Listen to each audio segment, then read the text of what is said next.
Look at your arm right now. Go ahead, really look at it. You probably see some fine hair, maybe barely visible unless you're in the right light. Now imagine that same arm covered in thick, dark fur, dense enough to keep you warm on a freezing night, protective enough to shield your skin from thorns and insects. That's what your ancestors looked like, not your great-great-grandparents. We're talking millions of years back, and somewhere along the way, we lost it. Almost all of it.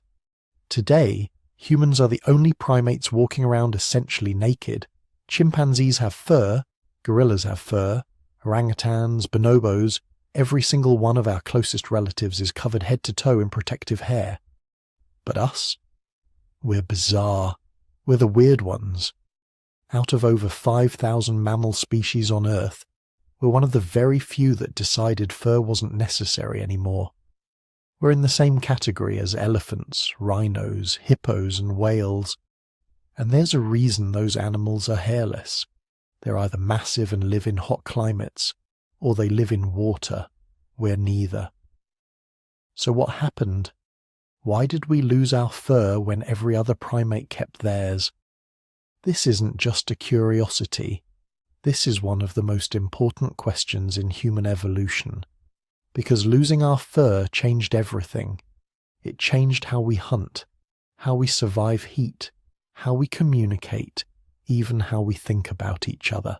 It's written into every aspect of being human, and most of us never stop to wonder about it. If you're listening to this to fall asleep, perfect. That's exactly why I make these. So maybe subscribe and tell me, where are you right now and what time is it? I love checking comments. Tokyo at 3 a.m., Chicago at midnight, London during a morning commute. It's wild how we're all here at once. The mystery of our naked skin has obsessed scientists for over a century. Charles Darwin himself was puzzled by it. He could explain why giraffes have long necks and why birds have different beak shapes, but human hairlessness? That one stumped him. He eventually settled on an idea involving sexual selection, basically that our ancestors found hairless partners more attractive. But even he wasn't entirely convinced. Since then, researchers have proposed at least a dozen different theories. Some think we lost our fur because we started running long distances in the hot African sun and needed to cool down. Others believe it happened when our ancestors spent time in and around water. Some scientists argue it was about parasites, that getting rid of fur meant getting rid of disease-carrying ticks and lice. And there are theories involving social signaling, thermoregulation, even brain development. Here's the thing. They might all be partially right. Evolution doesn't usually happen for just one reason. It's messier than that. Multiple pressures working together, each one nudging our ancestors toward less and less body hair over millions of years. But the fact remains that something dramatic happened. Something that made our ancestors different from every other primate that ever existed. Think about what that means. Our furless skin isn't just a minor detail. It's a defining feature of what makes us human. It forced us to invent clothing, which led to culture and identity. It made us sweat differently, which let us run farther than almost any animal on Earth. It exposed our skin to the sun, which changed how our bodies produce vitamin D. It made us vulnerable to cold, which pushed us to control fire. It even changed how we read each other's emotions. You can see someone blush. You can see them go pale with fear. Try doing that through a layer of thick fur. The loss of our fur is connected to nearly every major development in human evolution. And yet, for something so fundamental, we still don't have a complete answer for why it happened. The story is scattered across fossil records, genetic studies, and observations of modern primates. It's a puzzle with pieces spread across millions of years. But we're going to put those pieces together. We're going to explore what our furry ancestors actually looked like, examine every major theory about why we went bald, and discover how this one seemingly simple change rippled through human history in ways you've probably never imagined. Let's go back. Way back. 6 million years ago. Before smartphones, before civilization, before fire, before tools. Back to a time when your ancestors looked nothing like you. Because here's the thing about human evolution that nobody really talks about. For most of our history, we weren't naked. We were furry, completely covered in body hair from head to toe, just like every other primate on the planet. Picture one of your distant ancestors walking through an African forest 6 million years ago. They're about 4 feet tall, walking upright more often than their chimpanzee cousins, but still spending plenty of time in the trees. And they're covered in thick, coarse hair. Not the fine, almost invisible vellus hair that covers most of your body today. We're talking real fur. Dense enough to see from a distance, thick enough to provide actual insulation, patterned enough that individuals probably had distinctive markings. This wasn't some kind of evolutionary mistake. This was the standard primate operating system. Hair that covered every inch of skin except the palms, soles, and a few patches on the face. Hair that served dozens of critical functions that kept our ancestors alive in a world full of dangers we can barely imagine today. And we know they looked like this because of 2 types of evidence that paint an incredibly detailed picture of our hairy past. First, there's the genetic evidence. Every human alive today still carries the genes for full body hair. They're right there in your DNA, mostly switched off, but occasionally expressing themselves in ways that remind us of our furry heritage. Men with hairy backs, women with hirsutism, children born with hypertrichosis, a rare condition where they're covered in thick body hair. These aren't genetic mistakes. They're evolutionary throwbacks, glimpses of what we all used to look like. The genes responsible for hair growth are ancient, so ancient that we share most of them with mice, dogs, and every other mammal on the planet. The specific variants that regulate human hair growth patterns diverge from our chimpanzee cousins around 6 to 7 million years ago. And those early variants coded for full body coverage. We know this because when scientists compare the genetic sequences responsible for hair growth across primate species, humans stand out like a sore thumb.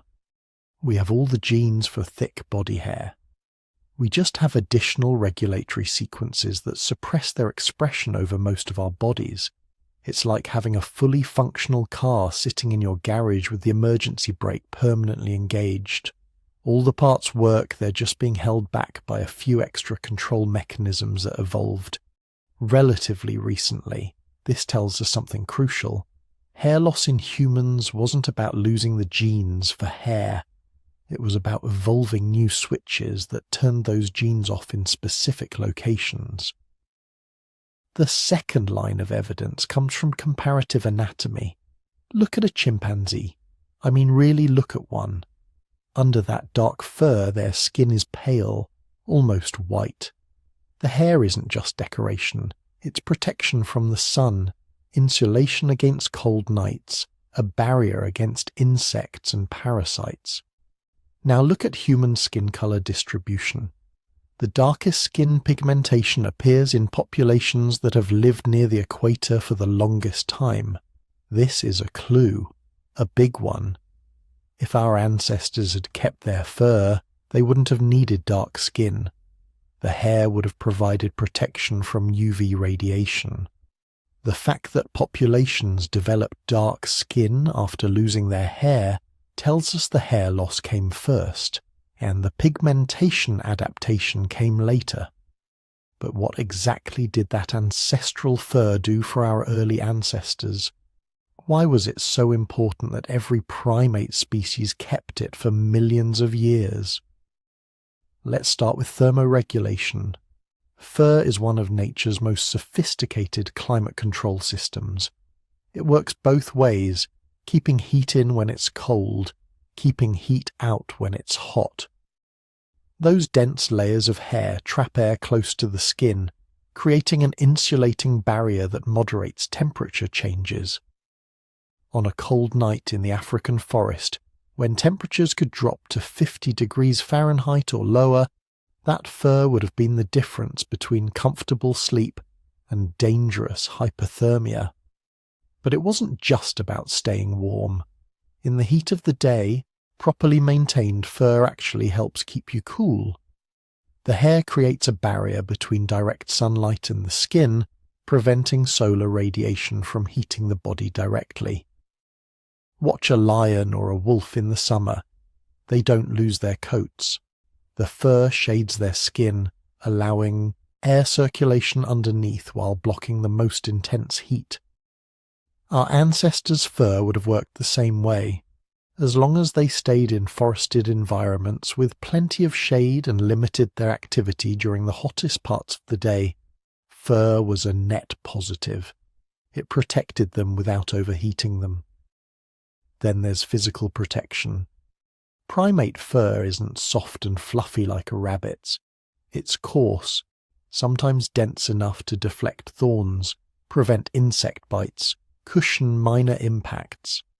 When you're moving through thick vegetation, climbing trees with rough bark, sitting on rough ground, that layer of hair prevents countless small injuries that could lead to infections. And in a world before antibiotics, before even basic first aid, infection was a death sentence. Anything that prevented wounds was selected for strongly. Parasites were another major concern. This seems counterintuitive. We tend to think of fur as harbouring parasites, and it can. But well-maintained primate fur actually provides a first line of defence. The hair creates a physical barrier that makes it harder for ticks, mites, and other ectoparasites to reach the skin.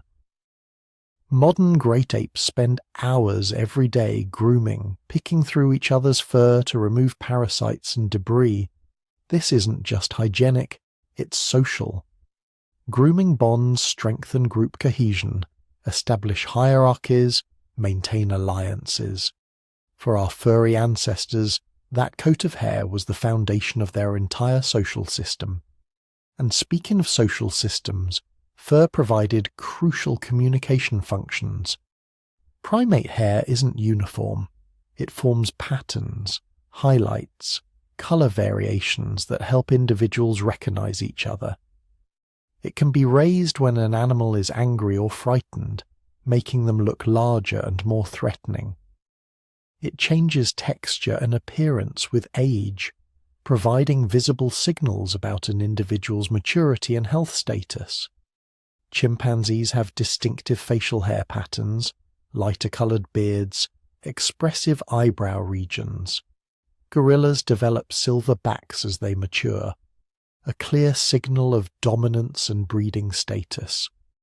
Our ancestors almost certainly had similar markings, hair patterns that help them navigate complex social hierarchies without constant conflict.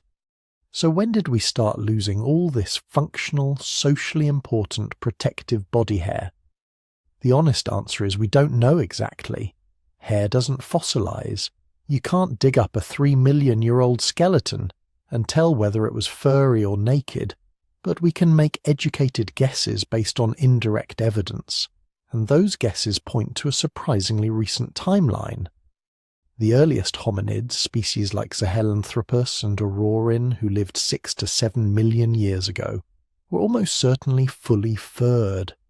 They lived in forests, moved like other apes, faced the same environmental challenges. No reason to lose the hair. Even Australopithecus species, who lived from about 4 to 2 million years ago, probably retained most of their body hair. They were spending more time on the ground, walking upright more consistently. but they were still relatively small-bodied, still living in mixed woodland and savanna environments where fur would have been advantageous. This shift probably began somewhere between 2 and 5 million years ago with the emergence of the genus Homo. Early Homo species like Homo habilis and Homo erectus showed significant changes in body proportions. They were taller, more linear, with longer legs relative to their torsos. This is a body plan optimized for efficient walking and heat dissipation in open environments. And here's where things get interesting. When you commit to a tall, linear body plan adapted for hot, open environments, fur starts becoming a liability. The genetic evidence supports this timeline. Studies of the genes responsible for skin pigmentation suggest that dark skin evolved somewhere between 2 million and 8 million years ago. This matters because, as we mentioned earlier, dark skin only becomes necessary after you lose the protective hair. The UV radiation that pale skin under fur could safely handle becomes dangerous when that fur disappears. Natural selection would have strongly favored darker pigmentation as soon as hair loss exposed the skin to direct sunlight. By the time Homo heidelbergensis appeared around 700,000 years ago, our ancestors were probably mostly hairless. Not completely. They almost certainly retained head hair, which protected the brain from overheating and sun damage. They kept eyebrows, which channel sweat away from the eyes. They maintained eyelashes, which protect against dust and debris. They likely had some body hair, particularly in areas associated with scent glands like the armpits and groin. But the dense, primate-standard body hair was gone. Our ancestors had become, by primate standards, bizarrely naked. And this transformation would change everything. Because losing our fur didn't just change how we looked, it changed how we hunted, how we regulated body temperature, how we dealt with parasites, how we signaled socially, even how we thought about clothing and shelter. Those remnants we still carry, the hair on our heads, our eyebrows, our eyelashes, the variable patterns of body hair that differ between individuals and populations. These aren't random leftovers. Each patch of hair we retain serves a specific function. Head hair protects the brain, the body's most heat-sensitive organ, from both overheating and hypothermia. Eyebrows keep salt-laden sweat from running into our eyes during exertion. Eyelashes protect against airborne particles. The hair in our armpits and groin helps disperse pheromones, chemical signals that still play a role in human attraction and social bonding. We are, in essence, strategically hairless. We lost the fur where it would have prevented effective cooling, but kept it where it served crucial protective or signaling functions. This wasn't random. This was natural selection operating with surgical precision over hundreds of thousands of years. But this raises the obvious question: why? Why would evolution strip away a system that had worked perfectly for millions of years? What environmental pressure could have been strong enough to override all those advantages that fur provided? What changed in our ancestors' lives that made hairlessness, with all its apparent vulnerabilities, actually advantageous? That's what we need to explore next. The theories about why we lost our fur, and I promise you some of them are stranger than you might imagine. So now we come to the big question. When exactly did humans lose their fur? And more importantly, why? Because here's the thing about body hair, it's not just decoration. Every mammal on Earth has it for good reasons. It protects against sunburn, provides insulation, helps regulate temperature, and offers a barrier against parasites and injuries. Evolution doesn't just throw away useful adaptations on a whim. Something significant had to happen to make hairlessness more advantageous than keeping our fur. And for decades, the most popular explanation has been what scientists call the Savannah hypothesis. The story goes like this. Between 6 and 7 million years ago, our ancestors were living comfortable lives in the forests of Africa. They were covered in thick body hair, just like modern chimpanzees and gorillas. They spent their days moving through trees, eating fruits, leaves, and whatever small animals they could catch. Life was good. Then the climate changed. This wasn't a sudden catastrophe like the bottleneck we discussed earlier. This was a slow, grinding transformation that took millions of years. Africa was getting drier, forests were shrinking, and in their place vast grasslands were spreading across the continent. These weren't the tidy lawns you see in suburban neighborhoods. These were wild savannas, open territories where tall grasses waved in the hot wind, where scattered trees provided occasional shade, and where the temperature during midday could reach absolutely brutal levels. Our ancestors had a choice. They could retreat with the forests, staying in the shrinking woodland patches and competing ever more desperately for limited resources. Or they could adapt to the new environment, learning to survive in the open grasslands where no tree-dwelling ape had gone before. Some populations chose the first option. They stayed in the forests and eventually became modern chimpanzees and bonobos. But one lineage, our lineage, took the risk. They moved out into the open. And this decision changed everything. The savanna wasn't like the forest. In the trees, you could move from one shady spot to another, rarely exposing yourself to direct sunlight for long periods. But out on the grasslands, there was nowhere to hide from the sun. If you wanted to find food, you had to walk for miles under brutal heat. If you wanted to hunt, you had to chase prey across open ground with no shade breaks. And here's where the problem with fur becomes obvious. Body hair is great insulation when you need to stay warm. But when you're exercising in 100-degree heat, it becomes a death trap. Fur traps heat close to your body, preventing it from dissipating into the air. Modern chimpanzees deal with this by avoiding midday activity.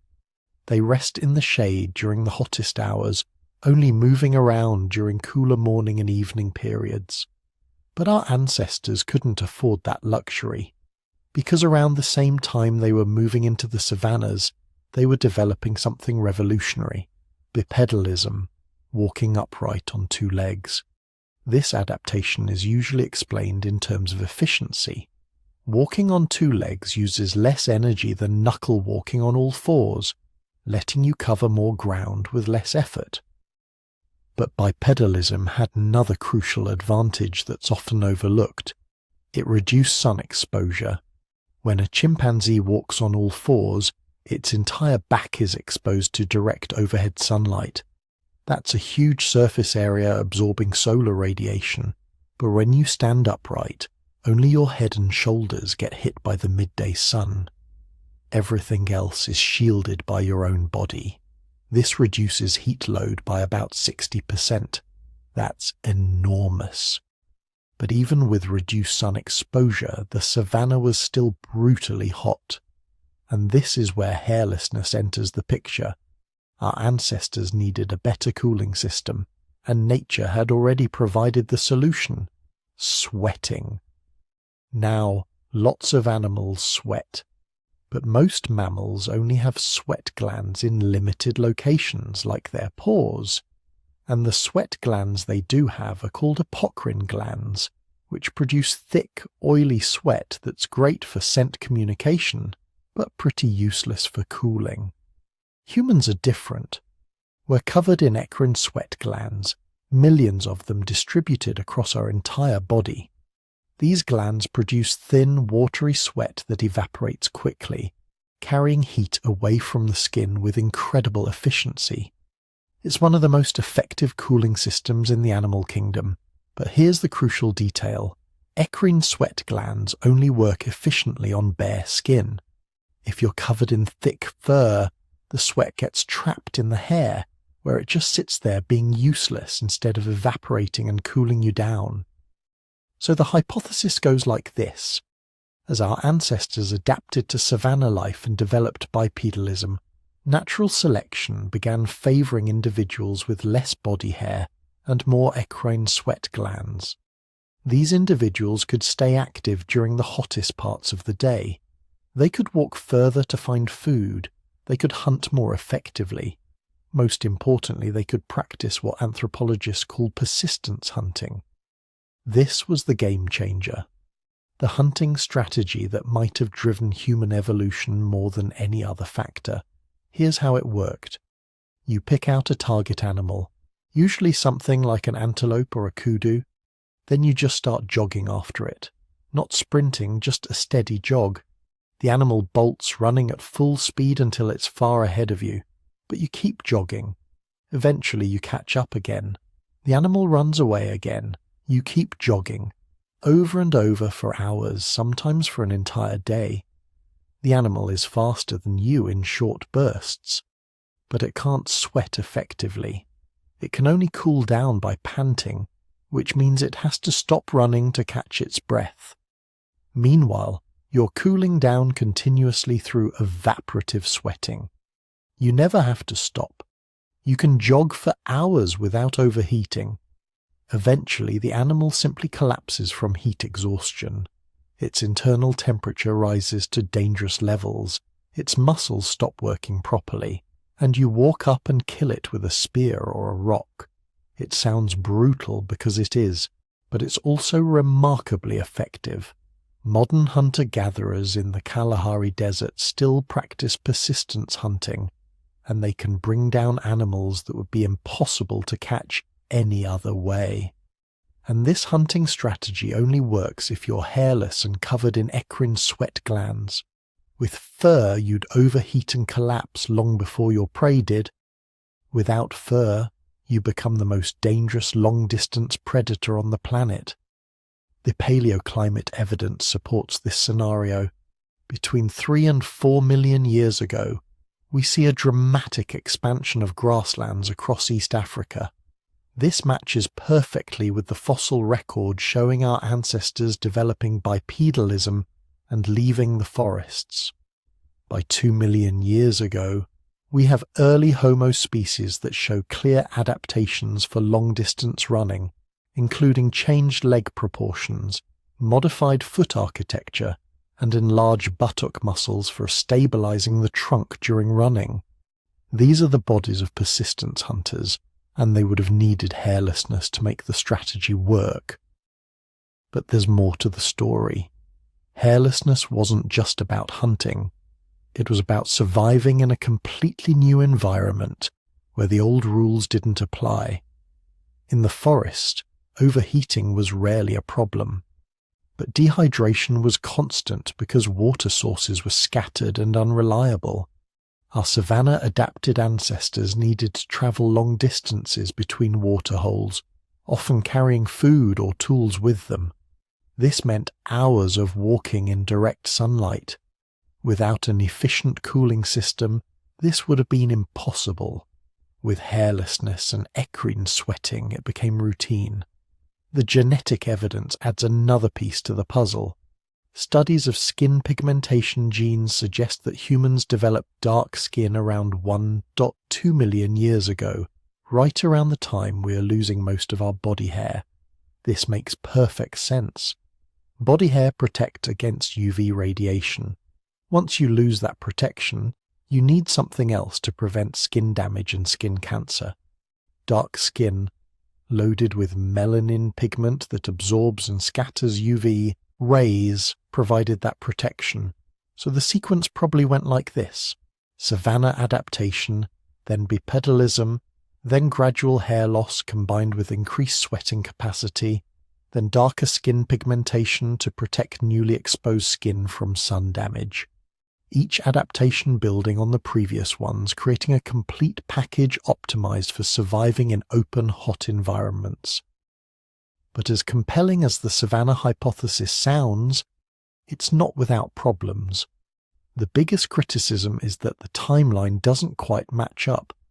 We know our ancestors were bipedal by about 4 million years ago, but the most dramatic reduction in body hair probably didn't happen until much later, maybe 1 to 2 million years ago. That's a huge gap. If hairlessness was immediately advantageous for bipedal savanna living, why did it take millions of years to evolve? Some researchers suggest the early bipedal hominins might have retained their fur because they were still living partially in woodland environments, only moving into fully open savannas much later.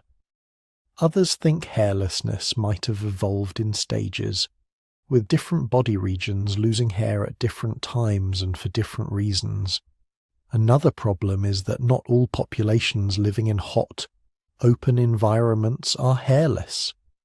Aboriginal Australians lived in conditions very similar to the African savanna for tens of thousands of years, but they retained normal human body hair patterns.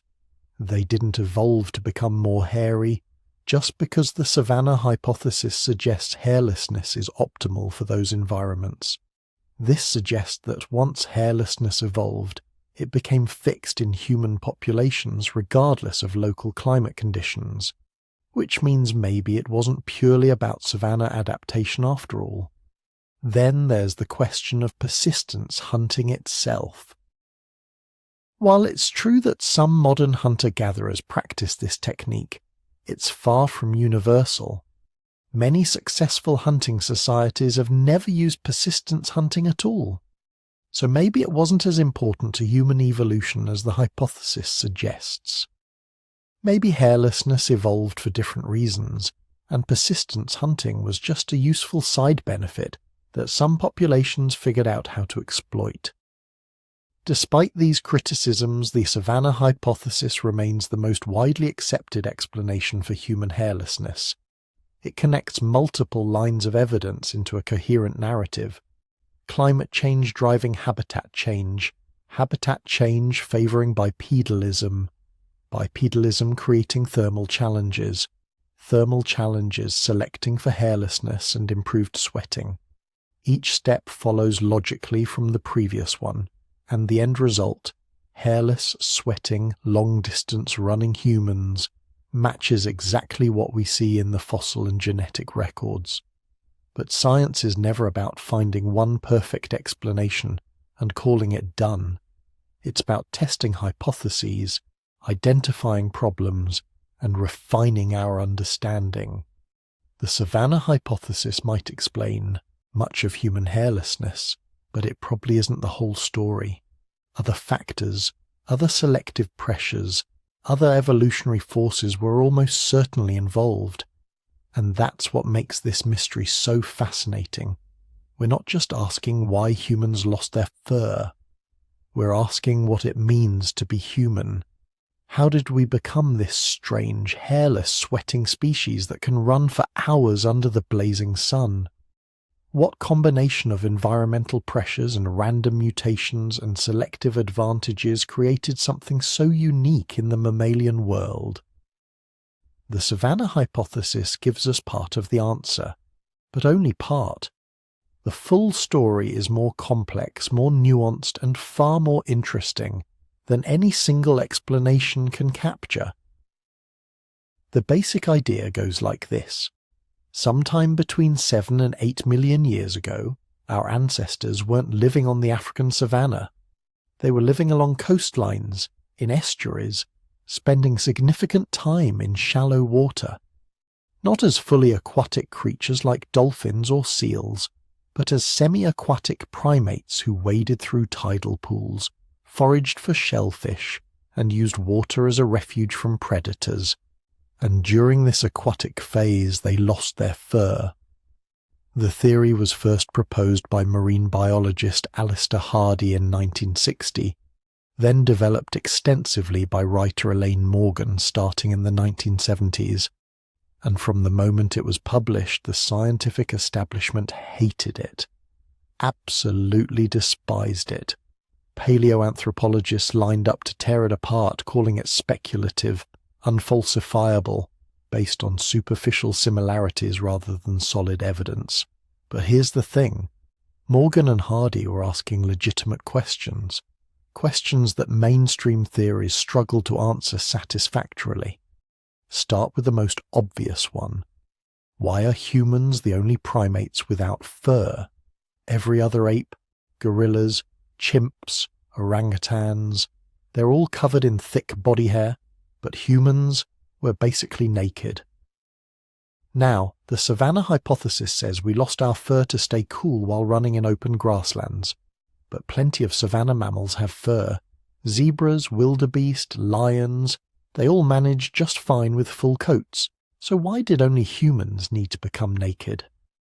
The aquatic ape theory offers a different answer. Look at aquatic mammals, dolphins, whales, hippos, manatees. What do they all have in common? They're hairless or nearly hairless. Marine mammals lose their fur because it becomes a liability in water. Wet fur loses its insulating properties, creates drag when swimming, and traps water against the skin, causing heat loss. Far better to lose the fur entirely and develop other adaptations, like thick subcutaneous fat. And this is where the theory gets interesting, because humans are weird among primates. We have a layer of fat directly beneath our skin that's far thicker than any other ape. Chimps and gorillas are basically all muscle. Their skin sits right against their muscle tissue with minimal fat in between. But humans, even lean humans, have a significant layer of subcutaneous fat. Babies are born chubby, with fat reserves that seem excessive for a terrestrial mammal. You know what other mammals have extensive subcutaneous fat? Aquatic ones. Seals, whales, hippos. They use this fat layer for insulation in water, where fur won't work. The fat provides buoyancy, helps with temperature regulation, and serves as an energy reserve during long periods of swimming or diving. Humans have exactly this adaptation, a layer of fat that seems designed for an aquatic lifestyle. Then there's breath control. Humans are the only primates who can consciously control their breathing. Chimps can't do it. Gorillas can't do it. Try to teach a chimpanzee to hold its breath or blow out a candle. It can't figure out what you want. But human babies can hold their breath underwater from birth. It's an instinctive response. You dunk a newborn in water, they automatically seal their airways and stop breathing. This is called the bradycardic response, and it's strongest in infants, exactly when it would be most useful if our ancestors were semi-aquatic. Adult humans can train themselves to hold their breath for minutes at a time. Freedivers regularly go 4, 5, even 10 minutes without breathing. This isn't normal for a terrestrial mammal, but it's completely normal for semi-aquatic ones. Otters, seals, hippos, they all have sophisticated breath control that lets them forage underwater. Humans have this ability too, which seems strange if we evolved entirely on dry land. The theory goes further. Consider our body shape. Humans have relatively long legs compared to other apes. Our legs are built for forward motion, bipedal striding. But they're also pretty good for wading through shallow water. Stand a human, a chimp, and a gorilla in chest-deep water and watch what happens. The chimp and gorilla panic, struggling to keep their heads above water. The human instinctively stands upright, walks forward, uses the water to support their body weight. It feels natural because our proportions are adapted for it. Or look at our hands. Human hands have partially webbed fingers. Not dramatically webbed like a duck's foot, but there's definitely a membrane connecting the base of each finger. Other apes don't have this. Their fingers are separate almost to the base. Why would humans have vestigial webbing if we'd never spent time in water? The theory even tries to explain human babies' relationship with water. Human infants are born helpless, unable to cling to their mothers the way other ape babies can. Put a newborn chimp on its mother's chest, it'll grab her fur and hold on. Put a newborn human on their mother's chest, they slide right off.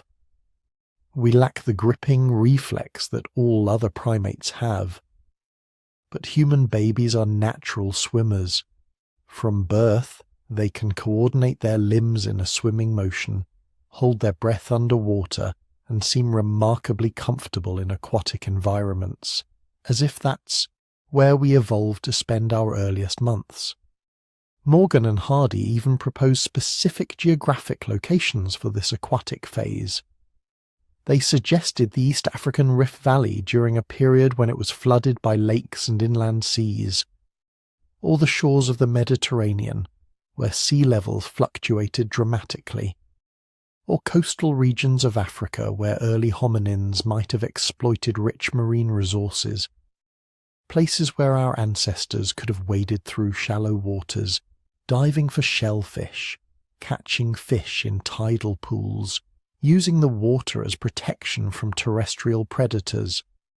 The archaeological record does show that early humans exploited aquatic resources extensively. Shell middens, massive piles of discarded shellfish shells, appear at human sites going back hundreds of thousands of years. Coastal populations seem to have relied heavily on marine resources. Some researchers think the omega-3 fatty acids from seafood might have been crucial for brain development, providing the nutritional foundation for our large, metabolically expensive brains. But here's where the theory falls apart. Despite decades of searching, nobody's found the smoking gun. No fossils of semi-aquatic hominins with obvious aquatic adaptations, no skeletal features that clearly indicate diving or swimming, no deposits of human remains in ancient lake beds or coastal sites that would confirm prolonged aquatic living. The fossil record, sparse as it is, shows early humans in savanna environments, not aquatic ones. The mainstream scientific community has been brutal in its rejection of the aquatic ape theory. Paleoanthropologists point out that every supposed aquatic adaptation can be explained other ways: hairlessness for thermoregulation on open grasslands, subcutaneous fat for energy storage during periods of food scarcity, breath control as a byproduct of speech development, bipedalism for efficient long-distance walking, not wading. Each individual piece of evidence crumbles under scrutiny. The theory also has a methodological problem. It cherry-picks similarities between humans and aquatic mammals, while ignoring all the ways we're different. We don't have flippers. We don't have streamlined body shapes. We don't have the massive lung capacity of diving mammals. We don't have salt glands for excreting excess salt from seawater. We don't have any of the dozens of specific adaptations that true aquatic mammals possess. The similarities are superficial, the kind of convergent evolution you'd expect from any mammal that spent time in water, not evidence of a dedicated aquatic phase lasting millions of years. Most damningly, the theory requires a massive gap in the fossil record. If humans spent millions of years as semi-aquatic creatures, where are the transitional fossils?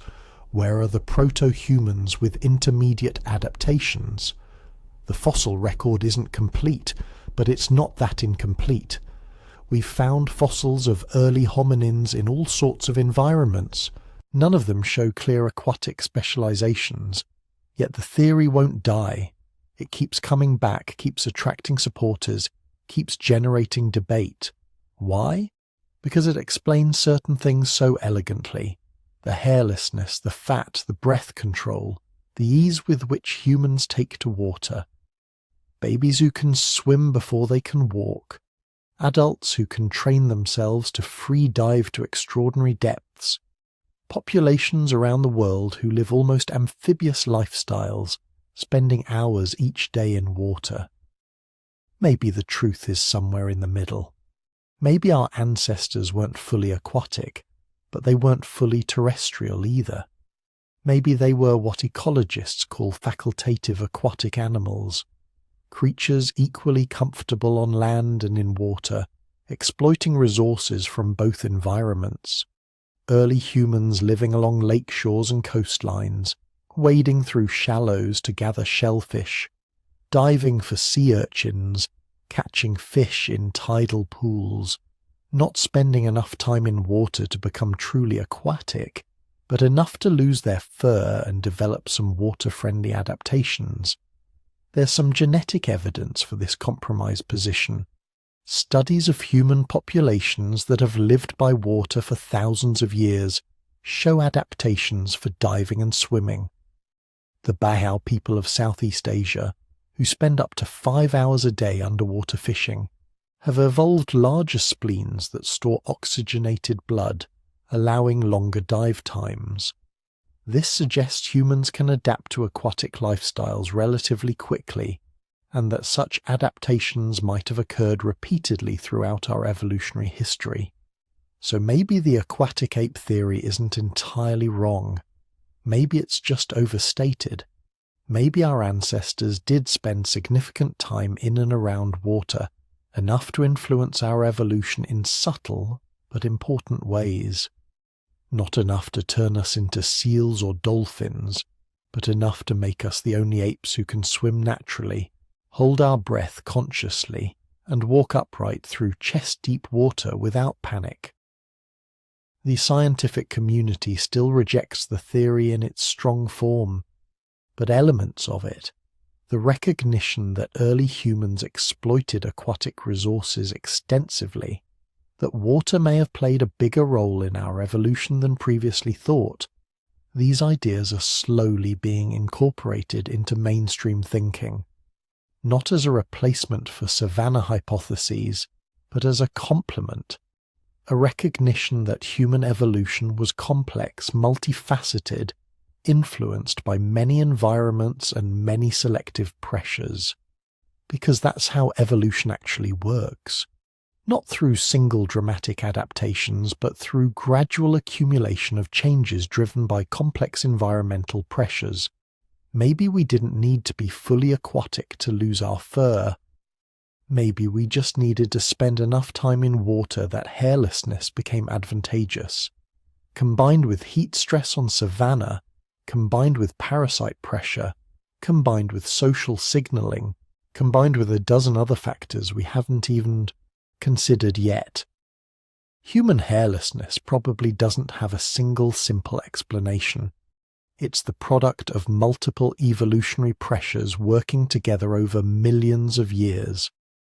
The aquatic ape theory, controversial as it is, reminds us to look beyond the obvious answers, to consider all the environments our ancestors inhabited, all the challenges they faced, because the truth is always more complicated than any single theory can capture.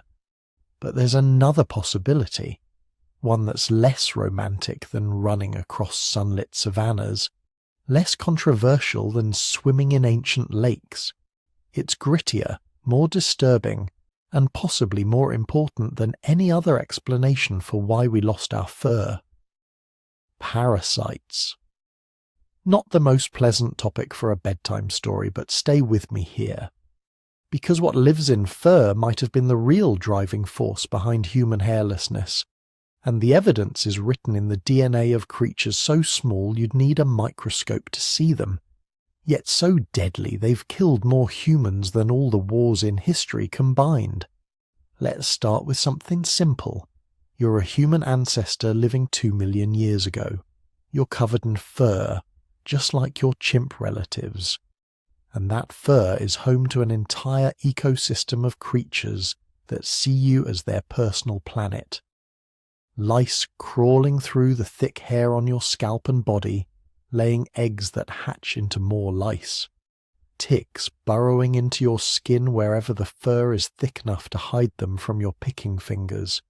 Fleas jumping from individual to individual whenever your group huddles together for warmth. Mites living in hair follicles, feeding on oils and dead skin. And these aren't just annoying, they're deadly. Because here's the thing about fur-dwelling parasites. They don't just make you itch, they carry diseases. Typhus, spread by body lice, has killed millions. Plague, carried by fleas, has wiped out entire civilizations. Lyme disease, delivered by ticks, can damage your heart, your nervous system, your joints. In tropical environments where your ancestors lived, the parasite load on furred mammals is staggering. Modern primates in equatorial Africa can carry dozens of different parasite species simultaneously, each one draining energy, transmitting pathogens, reducing the host's ability to survive and reproduce. Now imagine you're a member of an early human group trying to transition from forest living to open savanna environments. You're spending more time in the sun. You're walking upright through tall grasses where ticks wait to drop onto passing animals. You're starting to live in larger social groups, sleeping close together, which means parasites can spread faster than ever before. And you're developing the cognitive capacity to notice patterns, to observe that some individuals seem healthier than others, that some people are constantly scratching, clearly infested, while others have clearer skin. Natural selection is brutal in these situations. It doesn't care about your feelings or your comfort. It only cares about reproduction. And if parasites are reducing your health, making you weak, giving you fever, covering you in sores, you're less likely to survive long enough to have children. Even if you do survive, you're less attractive as a potential mate. This is where the hygiene hypothesis gets interesting. Some anthropologists argue that the loss of body hair wasn't primarily about cooling or swimming. It was about creating an environment where parasites couldn't thrive. Think about the difference between a furred surface and bare skin. Fur provides insulation, darkness, humidity, countless hiding places. It's the perfect habitat for lice, which need to stay attached to hair shafts to survive. It's ideal for ticks, which can burrow deep and feed for days without being detected. It's heaven for fleas, which can lay eggs in the thick undergrowth and jump between hosts easily. Bare skin, by contrast, is a hostile environment for parasites. No place to hide, no hair shafts to grip. Any tick or louse on bare skin is immediately visible and vulnerable to being picked off. The sun directly hits the skin, creating temperatures too high for many parasites to survive. Rain washes away eggs and larvae that would otherwise be protected by fur. The selection pressure would have been intense. Individuals with less body hair would have lower parasite loads. They'd be healthier, more energetic, better able to hunt and gather. They'd have fewer disease outbreaks. Crucially, they'd be more attractive to potential mates because visible health became easier to assess. This is sexual selection at its most pragmatic. You're not looking for the most colourful plumage or the most elaborate display. You're looking for clear skin, smooth, parasite-free skin that signals a healthy immune system and low disease risk.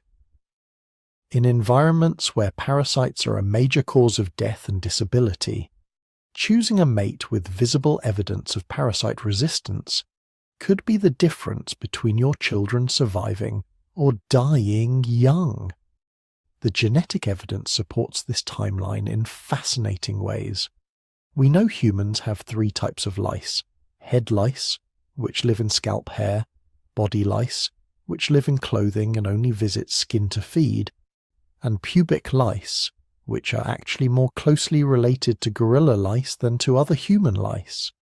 The DNA of these lice species tells us when they diverge from each other, which gives us a timeline for when humans lost body hair and when we invented clothing. Body lice DNA suggests they split from head lice somewhere between 70,000 and 170,000 years ago. That's when body lice evolved to live in clothing rather than body hair, because there wasn't any body hair left to live in. This means humans had already lost most of their body hair by this point and had started wearing clothes regularly enough that lice could adapt to this new habitat. Head lice DNA is much older, suggesting they've been with us for millions of years, continuously living in our scalp hair. The fact that we kept head hair but lost body hair is actually strong evidence for the parasite hypothesis. Head hair could be groomed by other group members. Social grooming, where individuals pick through each other's hair removing parasites, is a major behavior in all primates. It's practical, it's bonding, and it works. But you can't effectively groom your own back, your own legs, your entire body surface. That fur was harboring parasites you couldn't reach. By losing body hair but keeping head hair, early humans created a situation where parasites were confined to a manageable area that could be systematically groomed while eliminating the vast habitat that had existed across the rest of the body. It's actually an elegant compromise. Keep the benefits of hair, protection from sun on the head, possibly sexual signaling, while eliminating the massive parasite burden of full-body fur. The relationship between hair loss and group living intensifies this effect. As human populations began living in larger, more permanent groups, parasite transmission became a more serious problem. When you're a small band of 15 people moving frequently, parasites have limited opportunities to spread. But when you're a group of 50 or 100 people living in the same location for months, sleeping in close proximity, sharing food and tools, parasites can spread explosively. Modern studies of parasite loads in different mammal species show clear patterns. Species that live in large social groups and have thick fur suffer much higher parasite burdens than solitary species or hairless species. Bats living in caves with thousands of individuals are absolutely covered in parasites. Prairie dogs in large colonies have high tick and flea loads. Primates living in big troops show more parasite diversity and density than solitary primates. Humans were moving in the direction of larger groups, denser populations, more social complexity. Every step toward bigger communities increased the selective pressure against body hair. Every generation, the individuals with less hair were slightly healthier. Their children survived at slightly higher rates. Over hundreds of thousands of years, this cumulative pressure stripped away the fur that our ancestors had carried for millions of years. There's even evidence that hairlessness correlates with reduced disease transmission in modern contexts.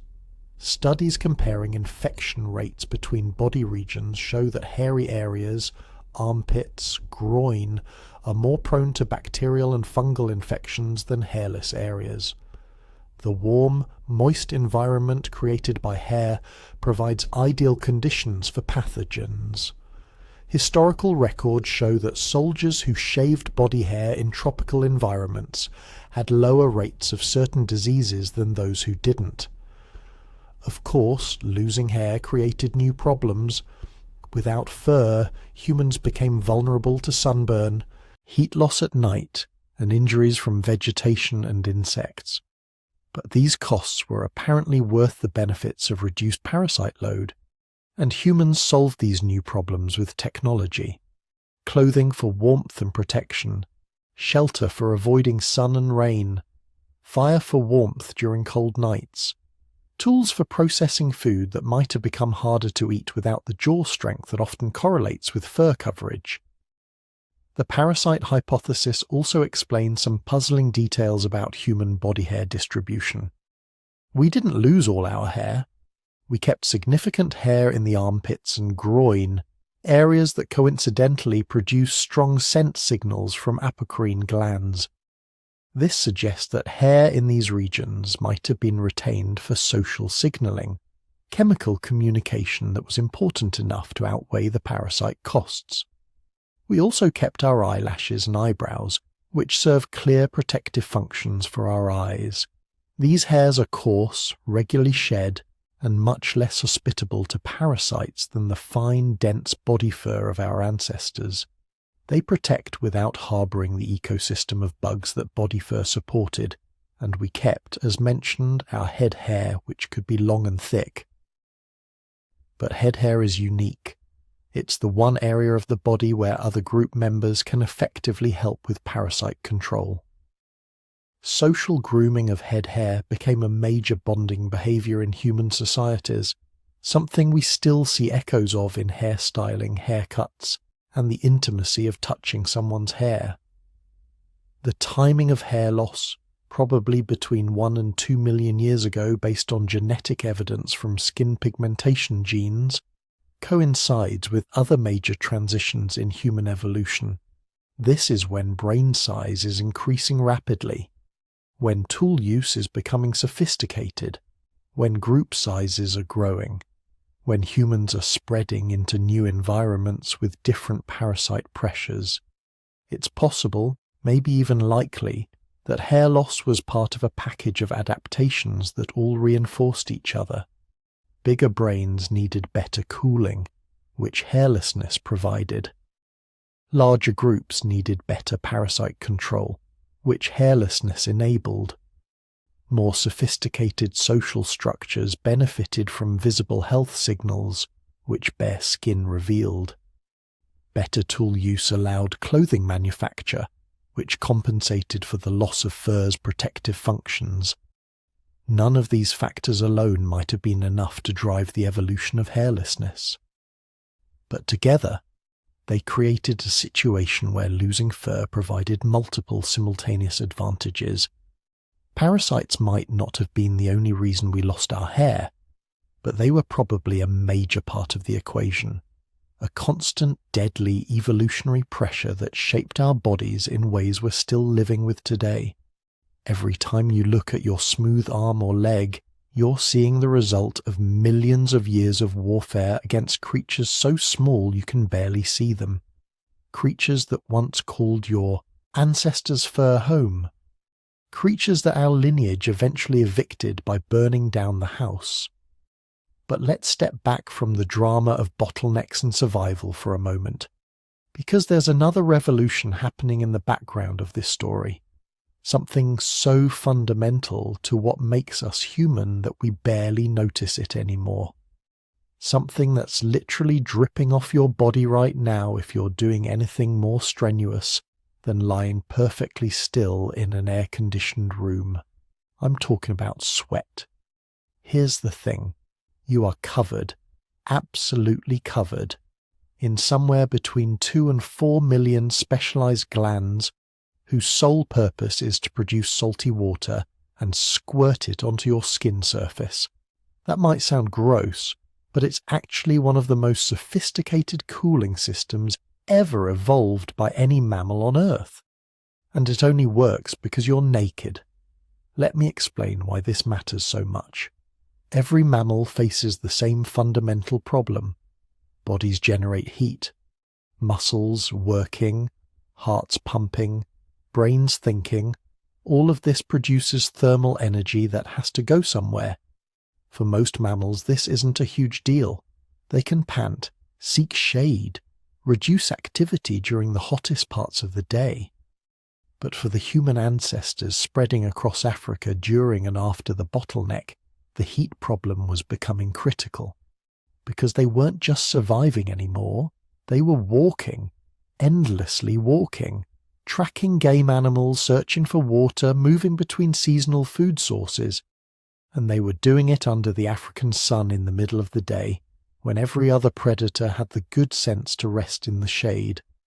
This created a metabolic crisis. Walking generates about 4 times as much heat as resting. Walking under direct sunlight adds the entire radiant heat load of the sun. Walking in pursuit of game that can run faster than you means maintaining this activity level for hours, maybe all day. Do that in a fur coat and you die.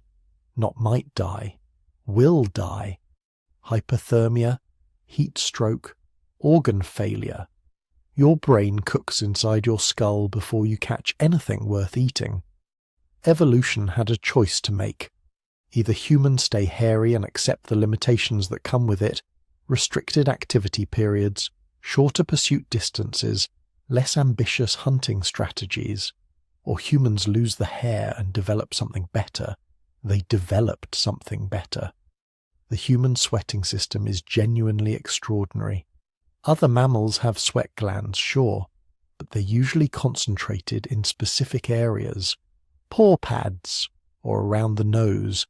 They're used for traction or scent marking more than cooling. Humans are different. We have eccrine sweat glands distributed across almost every square inch of our body surface. Your forehead alone has about 200 sweat glands per square centimetre. Your back, your chest, your arms, your legs, all covered in these microscopic thermal management factories. And here's the really clever part. These glands don't just produce water. They produce a carefully calibrated mixture of water, salt, and other dissolved substances that's been optimized for evaporative cooling efficiency. When this sweat reaches your skin surface and evaporates, it removes heat. A lot of heat. Every gram of water that evaporates from your skin removes about 580 calories of thermal energy. Not food calories, thermal calories, but still, it's an enormous cooling effect. For this system to work, the sweat has to reach your skin surface and evaporate into the surrounding air. And here's where fur becomes a problem. Thick body hair creates a microclimate next to your skin, a layer of trapped air that's warm, humid, and relatively still. Sweat that evaporates in this microclimate doesn't cool you efficiently because the heat energy isn't being carried away. It just sits there, raising the humidity in your fur layer until evaporation slows to a crawl. You end up soaking wet and still overheating. Remove the fur, though, and everything changes. Sweat reaches bare skin. Airflow across that skin carries away the evaporated moisture immediately. The cooling effect is dramatic.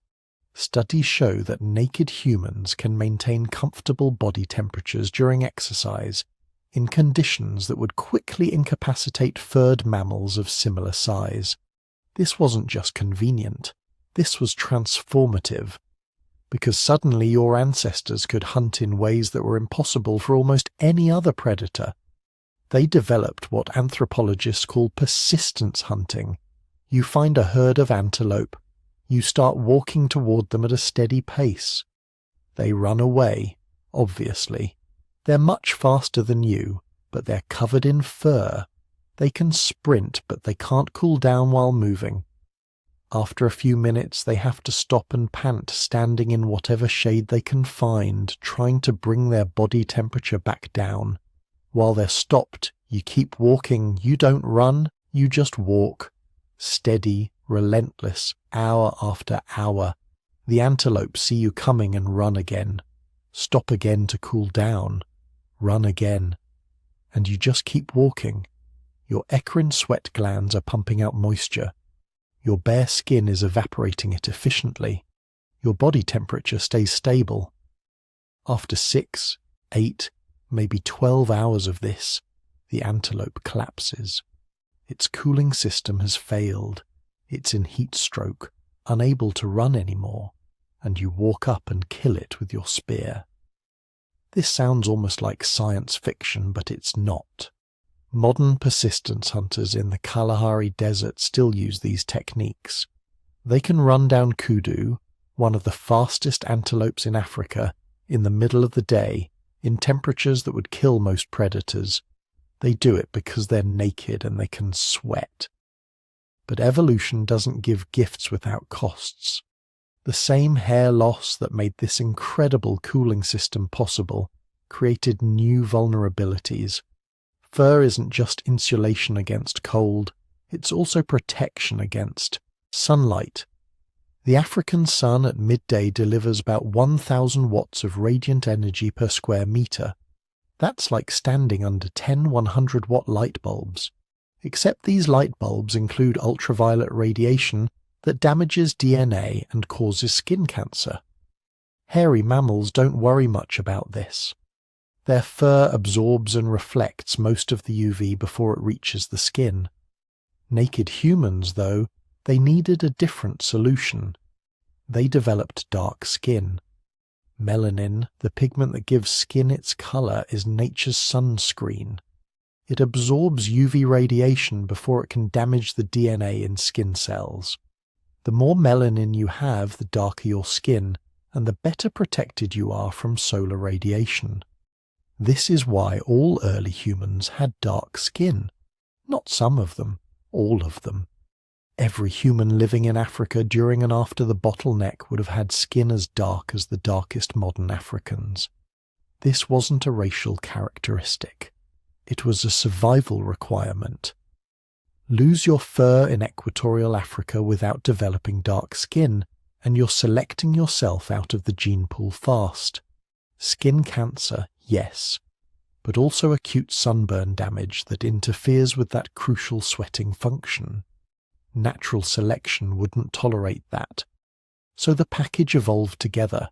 Less body hair, more sweat glands, darker skin, each adaptation reinforcing the others, creating a thermal management system that had never existed before in mammalian evolution. And this system had another unexpected benefit. It helped solve one of the biggest challenges facing human evolution, the brain problem. Your brain is an energy hog. 3 pounds of tissue consuming about 20% of your body's total energy budget. But energy consumption means heat production. Your brain generates about 15 watts of thermal energy continuously, just from thinking, remembering, processing sensory information. That's like having a small light bulb burning inside your skull 24/7. Most mammals keep their brain temperatures slightly lower than their core body temperature.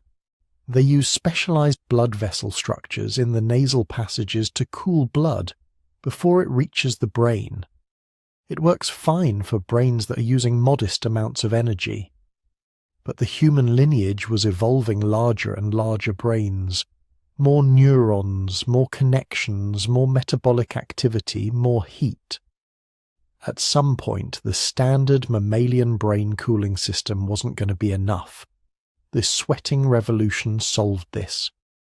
With efficient whole-body cooling, humans could maintain stable core temperatures even during intense physical activity. This meant the brain never experienced the dangerous temperature spikes that would occur in furred animals during similar exertion. The brain could grow larger, consume more energy, generate more heat, because the body's cooling system could handle it. Some researchers think this created a positive feedback loop. Better body cooling allowed larger brains. Larger brains enabled more sophisticated hunting techniques and tool use. More sophisticated hunting provided better nutrition. Better nutrition supported even larger brains, and so on, spiraling upward toward the massive brains that characterize modern humans. But there was another consequence of this sweating revolution that's often overlooked. It created new social requirements, because efficient sweating requires water, a lot of water. A human engaged in moderate activity in a hot environment can lose 2 to 3 liters of water per hour through sweating. That's catastrophic dehydration, unless you're constantly replacing the lost fluid. This meant human ancestors couldn't range far from water sources. They needed to know where every waterhole, stream, and seasonal spring was located in their territory. They needed to develop water storage technologies, containers made from ostrich eggs, animal bladders, anything that could carry precious water during long hunts. They needed to cooperate, sharing knowledge about water sources, helping group members who were struggling with heat stress. The humans who survived weren't just the ones with the best sweating systems. They were the ones who were smart enough and social enough to manage the constant hydration challenge that came with those systems. And here's where the story gets really interesting. Because the sweating revolution didn't just help humans survive in hot environments, it helped them thrive in ways no other mammal could match. That persistence hunting capability I mentioned earlier, it worked anywhere prey animals had to stop and pant. Hot savannas, obviously, but also temperate grasslands during summer. Even in cooler climates, a human in pursuit could outlast furred animals during the warm parts of the day. This gave human ancestors access to resources that other predators couldn't efficiently exploit. The big cats hunted in dawn and dusk ambushes. Wild dogs hunted in coordinated sprints. But humans? Humans could hunt in the middle of the day when every other predator was resting. They could pursue prey to exhaustion over distances that no sprint predator could match.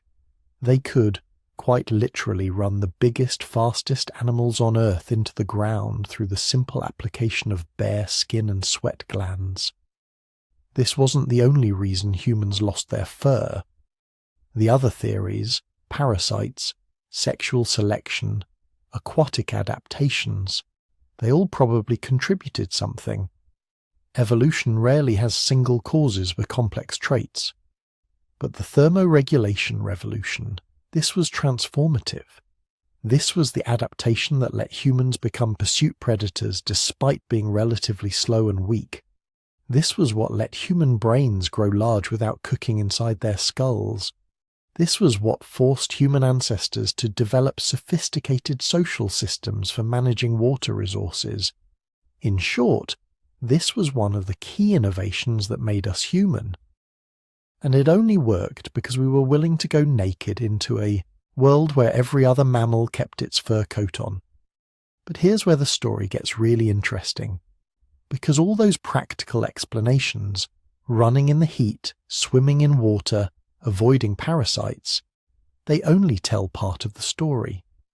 There's another force at work in human evolution, one that's often overlooked but potentially just as powerful as any environmental pressure: sexual selection. The simple fact that humans choose their mates, and those choices shape the evolution of our species just as much as any climate disaster or predator threat. Think about it. You're a human living 800,000 years ago. The bottleneck has just ended. Your population is expanding. And for the first time in over 100,000 years, you actually have choices about who you reproduce with. There are enough people around that you're not just pairing up with whoever happens to be available. You can be selective. And what are you looking for? What signals tell you that a potential mate is healthy, strong, likely to produce successful offspring? In every other primate species, the answer is fur. A thick, glossy coat indicates good health and proper nutrition. Parasites, disease, stress, they all show up in the quality of an animal's fur. Baboons, chimps, gorillas, they all judge potential mates partly by the condition of their coats. But humans, we took the opposite path. We made the absence of fur the signal itself. Because here's the thing about naked skin. It's honest. You can't fake it. You can't hide anything. Every blemish, every scar, every sign of disease or injury, it's all right there on display. Fur is forgiving. It covers imperfections, hides problems. But smooth, exposed skin, it's a billboard advertising your genetic quality to anyone who looks. Think about what visible skin reveals. Parasites. You can see them immediately, or at least see the marks they leave.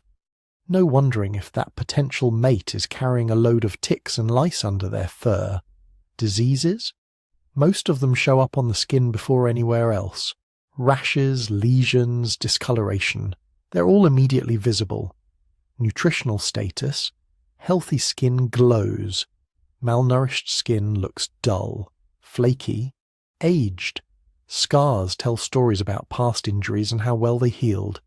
Even age itself becomes impossible to hide. In a species where every individual matters, where losing even one person to disease or injury could threaten the survival of the entire group, being able to assess health status at a glance would be incredibly valuable. And what better way to advertise your own health than to have nothing to hide? This is sexual selection in action. If early humans began preferring mates with less body hair because it allowed better assessment of health, then individuals born with genes for reduced hairiness would have reproductive advantages. They'd have more offspring. Those offspring would inherit the reduced hairiness genes. Over hundreds of thousands of years, the preference and the trait would reinforce each other, driving human body hair toward extinction. But notice what didn't disappear: head hair, facial hair in males, pubic and underarm hair. These patches remained, even flourished, while body hair vanished. Why? Because they served different signaling purposes. Head hair is perhaps the most obvious. It remained thick and long enough to become one of the most distinctive features of human appearance. And it makes sense. Head hair can be styled, displayed, used as a signal of individual identity and group membership. Every human culture that's ever been studied pays attention to hairstyles. They use them to signal age, status, availability, cultural affiliation. Head hair became a canvas for social signaling precisely because the rest of the body was bare. And here's something remarkable. Human head hair is unique among primates. It keeps growing indefinitely. Chimp hair grows to a certain length and stops. Same with gorillas and every other ape. But human hair, it just keeps going. Some individuals can grow hair down to their waist or beyond if they never cut it. This suggests strong selection for long-haired hair, probably because it was so useful for signaling. Facial hair in males tells a similar story. In most human populations, males develop thick beards during puberty. This is a testosterone-dependent trait, meaning it honestly signals male hormonal status. Females generally don't develop beards, creating a clear visual distinction between sexes. In a species that walks upright and faces each other constantly, this sexual dimorphism becomes an important social signal. Pubic and underarm hair appeared during puberty, providing a clear signal of sexual maturity. In the small groups where humans lived, being able to tell at a glance who was an adult and who was still a child would have been socially important. These hair patches acted like biological flags saying, "I'm ready to reproduce." But the retention of hair in specific areas created something else, something that would prove crucial to human social evolution. Contrast. Patches of hair against mostly bare skin drew attention to specific body regions. The face, framed by head hair and marked by facial hair in males. The groin, highlighted by pubic hair. These became focal points for social and sexual attention. And this is where hairlessness really changed everything about how humans communicate. Because exposed facial skin allowed for something no other mammal could do to the same degree. Nuanced facial expressions. Think about trying to read the emotions of a chimp or a dog. You can do it, but it's difficult. Their faces are covered with fur that obscures fine muscle movements. But human faces, we can detect micro-expressions lasting fractions of a second. We can distinguish dozens of different emotional states just by looking at someone's face. Happiness, sadness, fear, anger, disgust, surprise, contempt, and countless subtle variations and combinations of these basic emotions. This is only possible because our faces are bare. Every tiny movement of the muscles around the eyes, mouth, and forehead is visible. We evolved one of the most complex systems of facial communication in the animal kingdom, and it required naked skin to work. The same applies to blushing.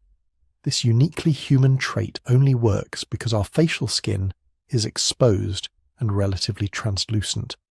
When we experience certain emotions, embarrassment, shame, attraction, blood rushes to the face, causing visible reddening. It's an involuntary signal that we can't fake or suppress, an honest advertisement of our emotional state. No other primate blushes, or if they do, you can't see it through their fur. But humans? We broadcast our internal states on our faces for everyone to see. This created a kind of emotional transparency that would have been incredibly valuable in the small, tight-knit groups where humans lived.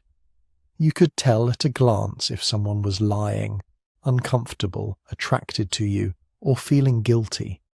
This made cooperation easier and deception harder. The archaeological evidence supports this interpretation. As human populations expanded after the bottleneck, we see increasing evidence of complex social behaviors that would require sophisticated communication.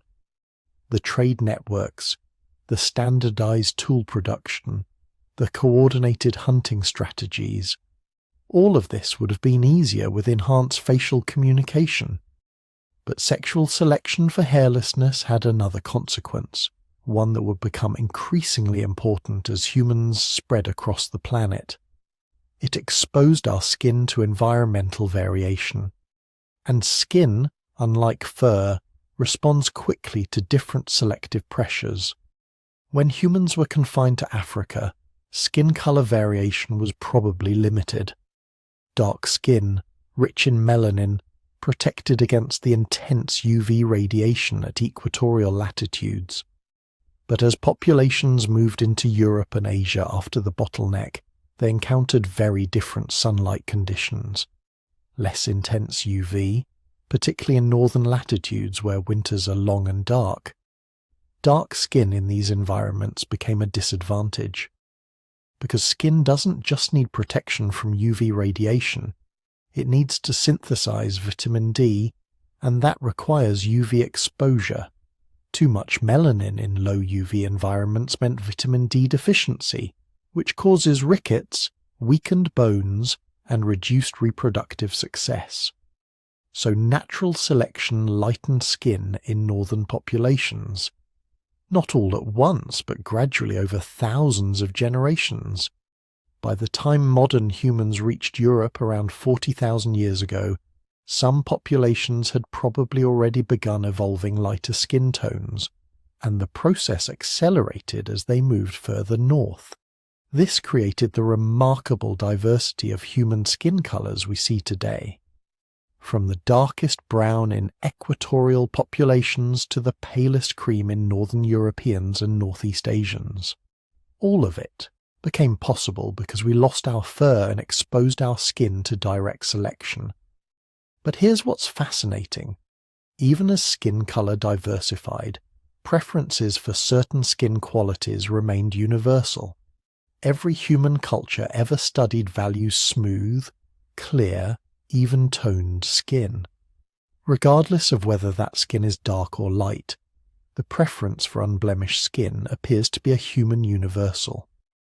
This suggests the original selective pressure that drove hairlessness, the value of being able to assess health through visible skin, remained important even as populations adapted to different environments. Different cultures developed different preferences for other aspects of appearance. Body proportions, facial features, even the amount of retained body hair considered attractive varied enormously. Some cultures prized hairlessness and developed elaborate hair removal practices. Others valued body hair as a sign of masculinity and strength. But the underlying ability to see skin, to read health and emotion on its surface, that remained universal. And this brings us back to the original question. Why did humans lose their fur? The answer isn't simple. It wasn't just one pressure, one selection event. It was multiple forces acting together. Thermoregulation for persistence hunting, parasite reduction in the tropics, enhanced tactile sensitivity, better swimming ability in some populations. But running through all of it, amplifying every other pressure, was sexual selection. The simple fact that humans chose mates based partly on visible signs of health and genetic quality. And the most honest signal you can give is your skin. Exposed, vulnerable, impossible to fake. We made ourselves naked because it made us visible. And in the desperate world after the bottleneck, when every breeding decision mattered, when every individual was precious, that visibility was worth the cost. Human hairlessness became a feature, not a bug, a signal, not a vulnerability. And in choosing mates with less fur, generation after generation, we created ourselves. Naked, expressive, our emotions and health written on our skin for anyone to read.